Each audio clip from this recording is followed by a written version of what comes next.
All right, it's gonna be another part to atomism and also materialism, which are one and the same. And just want to review over some concepts because the concept of materialism comes with a lot of connotations because a lot of us, especially if you're so-called spiritual, that's not so much of a good word. Now, the first concept of materialism that comes to mind is someone who's into material things, like money, cars, clothes. Somebody obsessed with clothes and fashion, cars, or you just want to attain a lot of material wealth. So that's materialist, and that's bad. Okay. Then there's a second one, which is the reaction to that, from I would say some advanced people who actually understand the negative connotation of materialism, which is that you're always embracing the material world, the world itself, because it's material. And to like want to save the world, that's actually materialism. But there's a third connotation to this, and this is what this is when you talk about materialism in reference to atomism, and also this is a form of philosophy because basically you're trying to break down the material world and understand it from the inside out. You're inquiring on the origin of this self-creation, and that's what religions attempt or claim to do, but they do them through external means and external imagery. Now, the difference is with materialism, we're trying to break it down by taking it at face value and reversing that, or breaking that apart to its smallest part and building it back up, understanding it from the inside out, like I said, not from the outside in, for external imagery and concepts. Now, the external imagery and concepts are not bad. They're not, they serve a purpose. But what I would say and what most people would notice is that it confuses people ultimately. Now, the people who understand this atomist theory, how the atoms are aware and have a knowing, what they do is they'll give these energies and templates. They'll give them a name and a person, a name, a character. They'll sometimes draw it. Like they'll say things like Lakshmi, and they'll say this is the goddess Lakshmi. But really, all that is, that's a energetic frequency or template that you could say is emitted by a certain aggregate of atoms. Basically saying that this is internal. You know what I'm saying? Not an external thing to look for. Problem is, if I draw a picture of Lakshmi, say this is her mode. She's all about prosperity. The human mind is going to look at that picture literally and start to, praise Lakshmi, and eventually it's going to turn into a form of worship where you put out food for Lakshmi. You're confused. That's the problem. Now, it's still not. It's not to say that there's no basis in reality. That's what I said. These things do have origin and intelligent discourse because they know the average person is not going to understand it at this level. That angle is also there too. So a lot of these gods you do see, it's a thin line because if they're trying to give you religious drama, that's what I'm against. But like I said, mythology is different because mythology arises from atomism. This is what the Egyptians knew with the god Atum, because that's Adam. And they said Atum is the flesh of all things. And they actually will call it deity.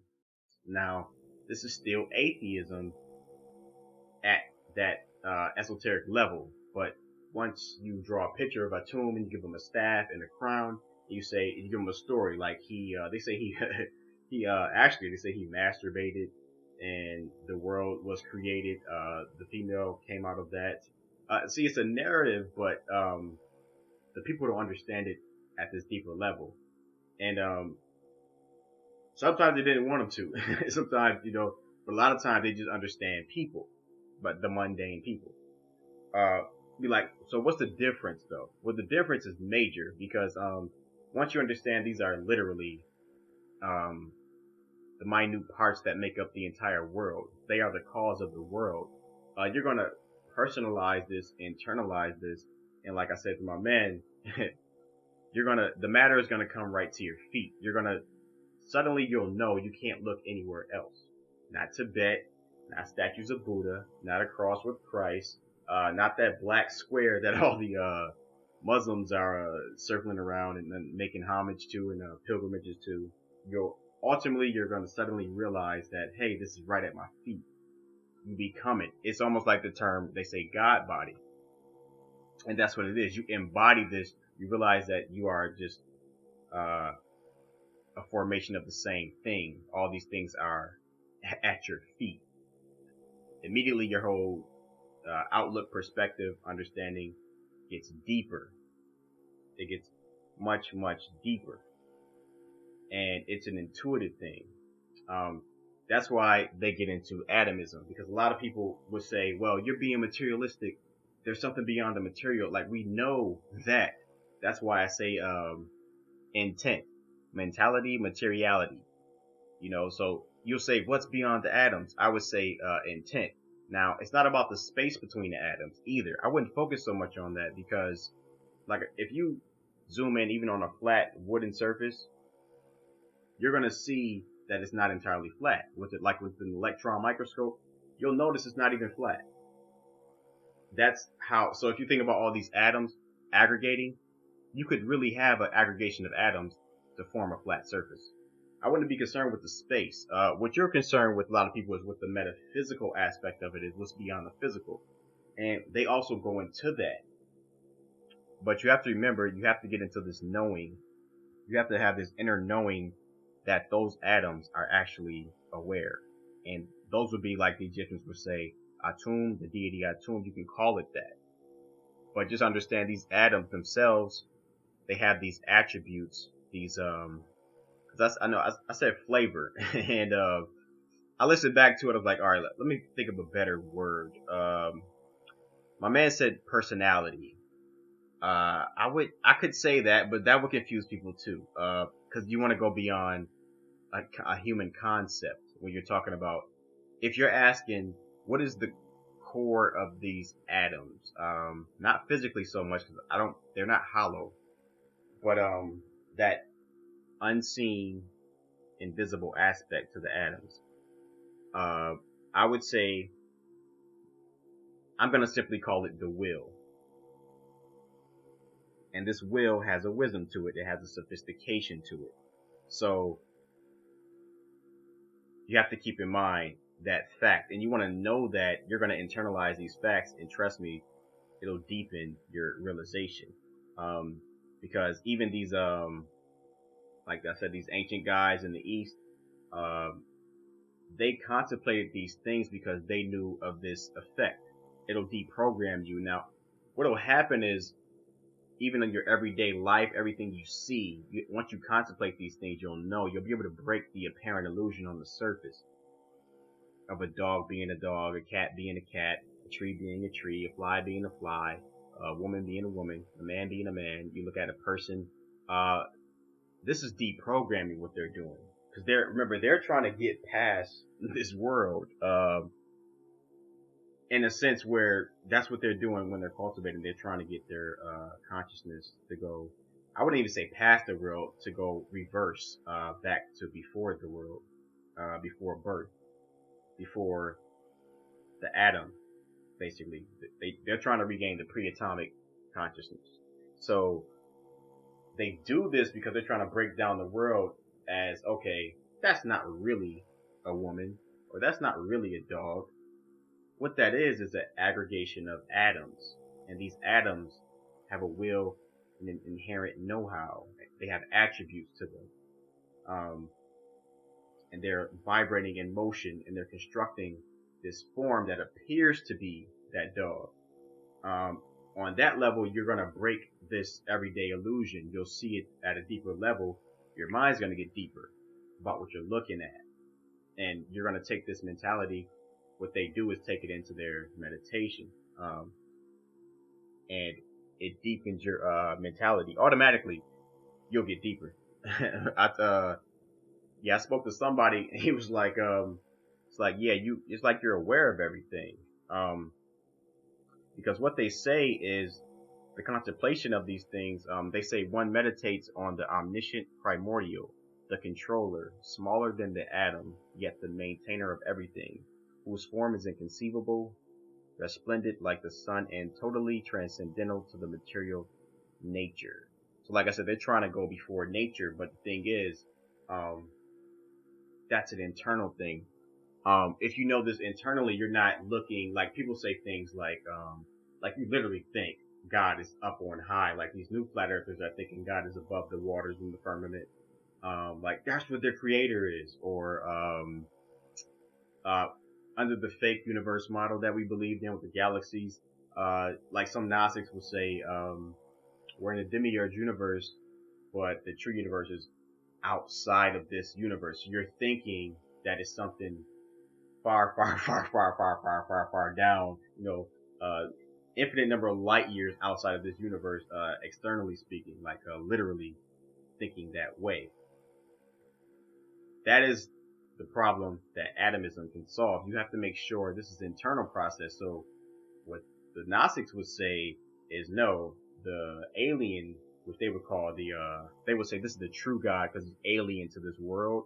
Well, that's a narrative. That's a mythological way to say that is the pre-atomic, pre-birth realm.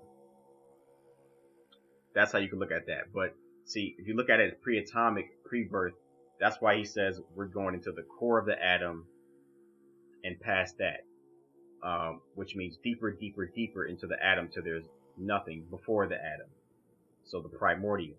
That's what they're saying. But they know this is a within thing. So with this knowledge, that's why they become these, these sage-like guys, because they're basically taking this into being. Like I said, they're understanding that the matter is right at their feet.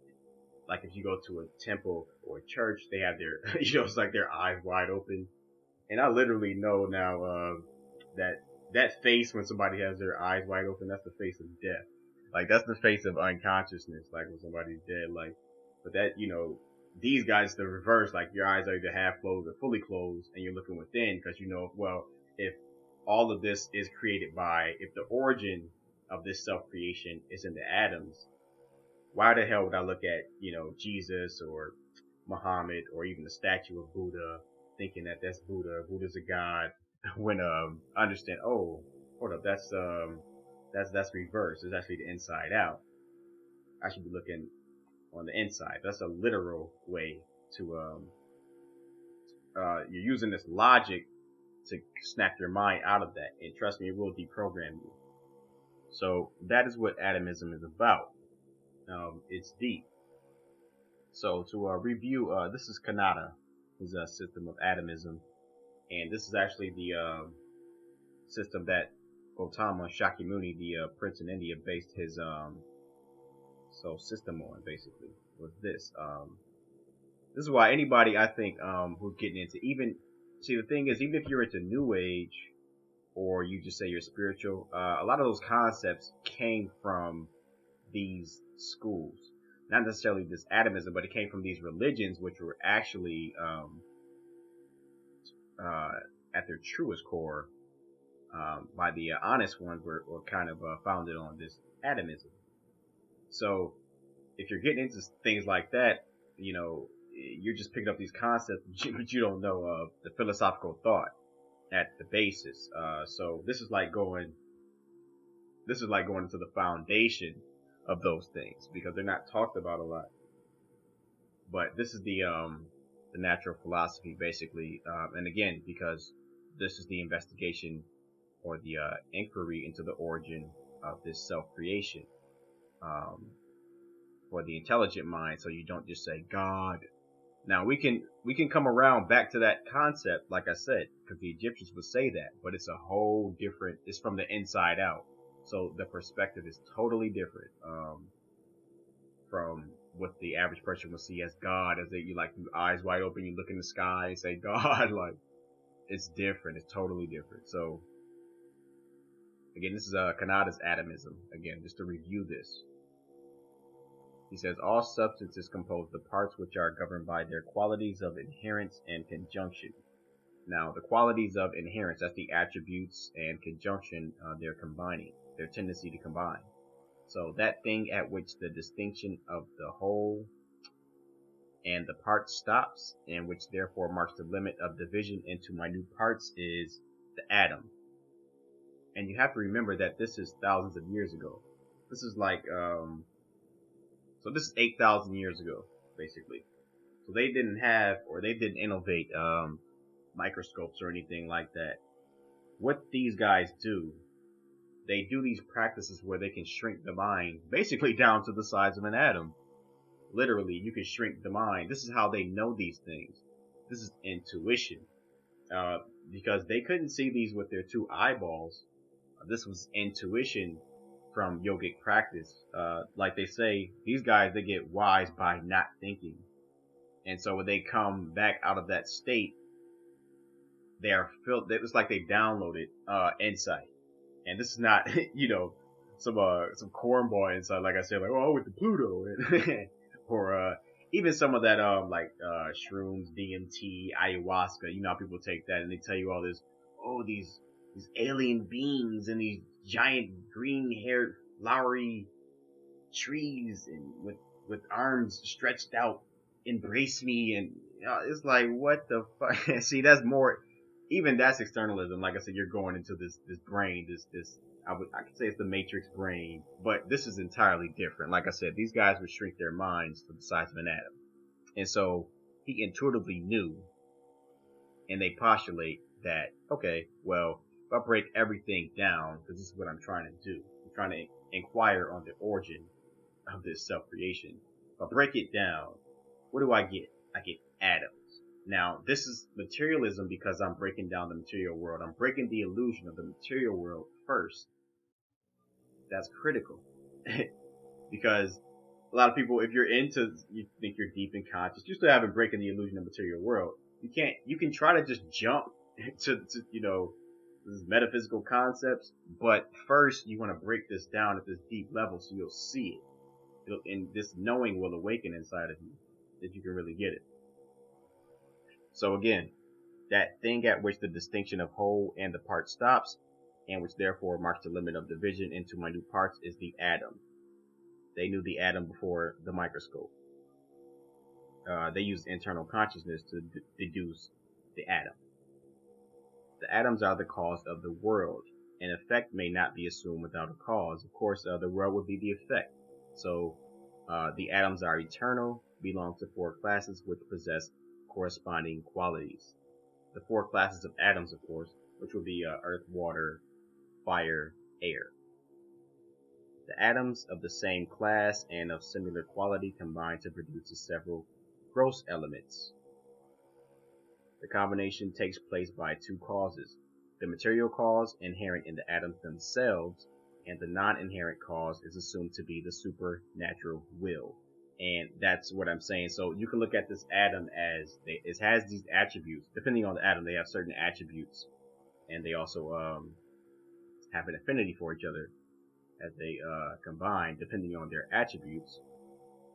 So, like there could be the earth atom combining with other earth atoms, the water atoms combining with other water atoms, and there's also this non-inherent cause assumed to be the supernatural will. Now, what does he mean by that? Like I said, this sort of, there's a sophistication to them. They have this sort of it's a will, and it's not, by saying it's non-inherent, you can look at that as, like I said, at the core of it, at its nucleus, there's just this will that is not it's not a limit. Even you can look at it like it doesn't have a label as of yet. It's not at that stage yet. And then you get to inherent causes. That's when you get to attributes and things like that.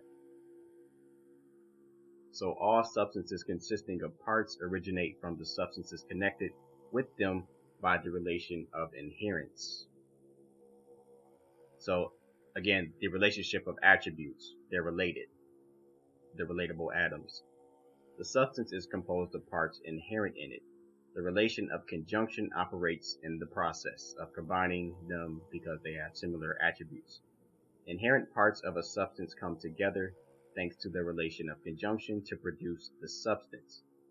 Whatever consists of parts originates from those substances with which it is connected by the relation of inherence. Conjunction, cooperating. So they just, he's just reiterating the point again and over, just fleshing it out that, like I said, these related atoms, the earth atoms coagulate or coalesce, the fire atoms do their thing together because they have an affinity for each other. But again, in all of these atoms, there's that core, that will, that same, that will that is, people would love to, you could say God, you could say this, like I said, I would say, let's just say I would call it a wisdom, a sophisticated will, a wisdom, and I would call it, I would say that it's an evil wisdom, just to be totally honest. But, it is this wisdom there. It's the will there at the core of each of those atoms, even though there's different atoms, the 4 classes of atoms in this system. So the whole world is composed of parts. Because it is composed of parts, it has beginning and end. An effect may not be assumed without a cause. Therefore, the atoms are the cause of the world. The atoms are of a spherical shape. So they postulated this before, and this was not globe. This was just atoms. So like I said, there is a place for spheres, but we don't live on a sphere. But when the atoms are isolated and motionless, no effect is produced. After that, the unseen principle acting as the operative cause and conjunction cooperating, they produce the entire aggregate of things. They produce the entire aggregate of things, beginning with binary atoms. The material cause of the atomic compound is the constituent atoms. The conjunction is caused by the unseen operative cause. And you can actually look at that unseen operative cause, like I said, really as that eye, that Egyptian eye, sort of, that creepy eye. And see, this is the problem. Oh, it's Illuminati. Everybody get all dramatic. Like, the Illuminati does know something. I mean, I don't necessarily think they're this deep into this side of things, though, because they're not internalists so much. They're externalists. They're intellectuals. They want to dominate the world and manipulate people and summon demonic intelligence. That's lesser. That's inferior. What these guys are talking about is deeper, because they're trying to get, like I said, beyond the atomic world. I would say beyond in quotes. So you don't want to confuse yourself. Remember, this is internalized, but they're trying to get pre-atomic consciousness, because they will see post-atomic consciousness as impure. So Kanada used his framework of defining observables matter through the effect of motion in very consistent manner. When the universe ceases to be at the end of the cosmic cycle, matter is not annihilated. Now, remember, they were flat earthers, and this is interpretation under the false heliocentric model. A lot of these, if this commentator was in the past few hundred years, probably trying to satisfy that model. But the universe would be our universe, this plane, and then we have the firmament, the stars, the sun, and the moon. I would say we're inside a bubble, besides saying a dome, and there are waters. So this is our universe. They're saying at the end of its cycle, because I know I said some of them contemplate it as beginningless. So that doesn't necessarily mean that nature is not destroyed and recreated, or doesn't self-destroy, self-destruct, and then self-create. That doesn't mean that. But because they even say, like some of the Buddhists say, that what will happen at the end of a cycle, this self-creation cycle, in our firmament, we're gonna see like 5 suns, and it's gonna get real hot. It's gonna get real hot. It's not gonna be comfortable, but that's how it's gonna end. You can picture that from there. And that will be the end of this self-creation cycle. But he says the key here is that matter is not annihilated. Rather, the collection of atoms, which he calls anu in that Sanskrit, The collection of atoms reaches a quiescent state where they do not undergo any motion and thus become invisible to observation. So when he said the atoms are eternal, that is what they meant. They are eternal, despite if the their aggregation stops, because that would be self-destruction of the apparent world, and it would be invisible if there was somebody around to see it. But he's saying when they are still, they are invisible, but they're still there. He's saying this is eternal because we're still talking about the post-atomic realm. So there's still a materialism to it. Because there was a Islamic atomist, this is from around the 10th century, 11th century. He mentioned how this is Asherite atomism. So for anybody into Islam, check out Asherite atomism. Because remember, go into atomism because you'll get everything will deepen for you. It'll deepen, internalize, and like I said, the matter will come right to your feet. So you know, you don't have to go to a temple. There's nowhere you have to go. It's right here.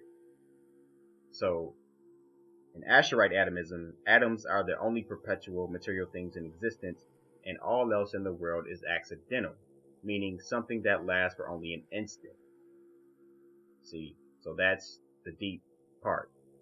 So they're saying, they're still there, but all this form you see is just like, you could look at it as, you gotta have this vision, because then it's like this.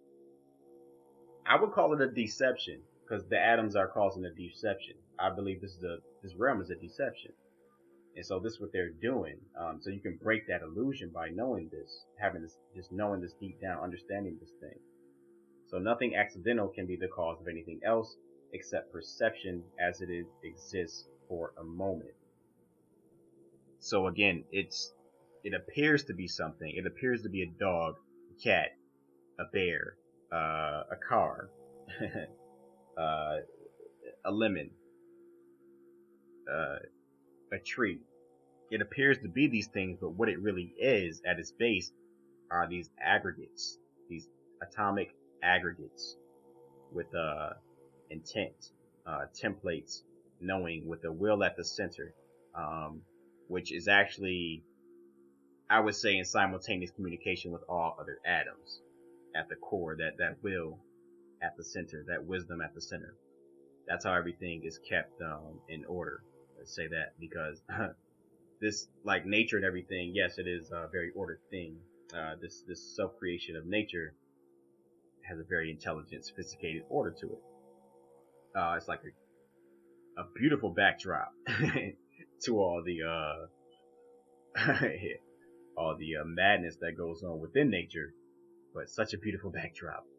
But again, it's still, we get into atomism, because if we inquire on it, the origin of it, we get to see how it works from the inside out. And there's no searching outside for the origin of it. That's the key. There's no need to search outside for the origin of this self-creation. So atoms can exist in one of two states: subtle, in which case they can fit in infinitesimally small spaces, and gross, in which case they have extension and occupy a finite space.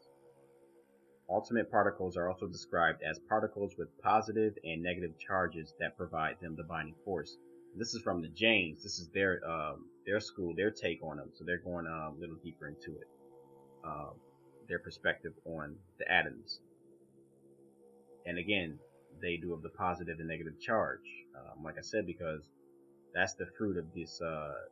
That's the fruit of this insight that they gain. At least the philosophical ones, the scientific ones, as they go into these deeper states of awareness.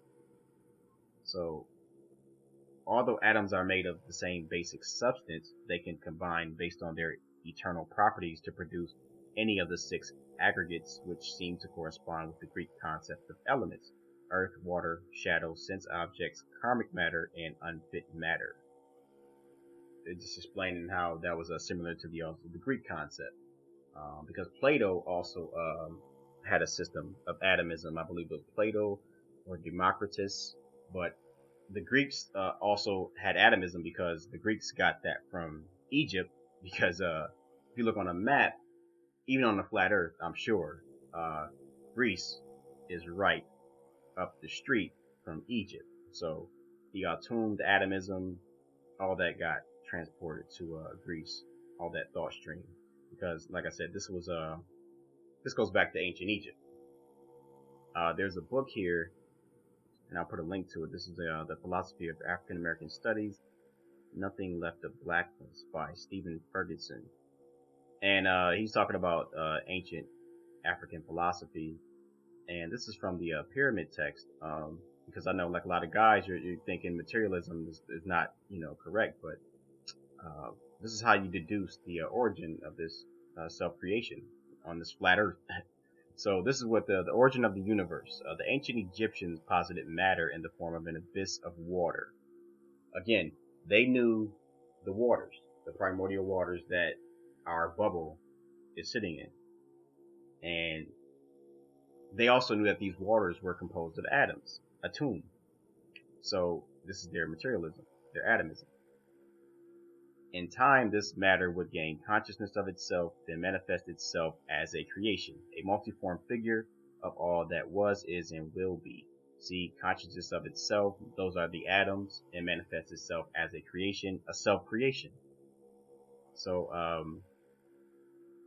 the author writes, what is this but philosophical materialism? So he continues, in the beginning there is matter in the form of water, apparently inchoate, which is like just beginning to form. Obscure, abyssal, like an abyss. So yet it is potentially powerful, dynamic, creative, innovative, the generative source of the divinities themselves. See, so when they talk about divinities, they're not speaking of outside external things. They're speaking in terms of materialism, in the term of atomism. Again, like I said, they mentioned the atom, the atom. So these divinities, they're naming these energies. This is where they start this process of, because they know these are self-creative energies. Like I said, they would gain consciousness of itself. So the generative source of the divinities themselves, as well as of all remaining creation.